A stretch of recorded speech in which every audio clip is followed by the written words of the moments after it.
Hi friends, అందరూ బాగున్నారా? So నేనైతే కనుక ఒక విషయం అయితే చెప్పాలనుకుంటున్నానండి. నాలాంటి తప్పు అయితే ఇంకొకరు చేయకండి.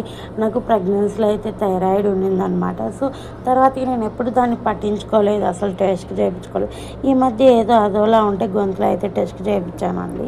95 లెవెల్ అయితే ఉందన్నమాట.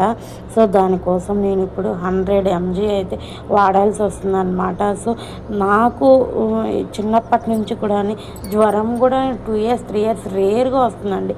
ఫీవర్ కూడా అవే భయపడతాయి నాకు రావాలంటే. జలుబు కానీ ఏదైనా కూడా అవి భయపడతాయి తప్ప నేనైతే భయపడను. ఇప్పుడు చీటికి మాటికి నేనైతే మాత్రం టాబ్లెట్లు వేసుకోవాలి, హాస్పిటల్కి వెళ్ళాల్సి వస్తుందన్నమాట. సో నా అలాంటి తప్పు అయితే ఎవరు చేయకండి. ఇలాంటి ధీమాత అయితే ఉండకండి. ప్రెగ్నెన్సీలో ఉంది తర్వాత వెళ్ళిపోదులే అని ధీమాత ఉండకండి. ఎప్పుడైనా వెళ్ళి మీకు కుదిరినప్పుడు అయితే టెస్ట్ చేయించుకోండి. ఇది మీకు ఎలా అనిపించిందో కామెంట్ సెక్షన్లో కామెంట్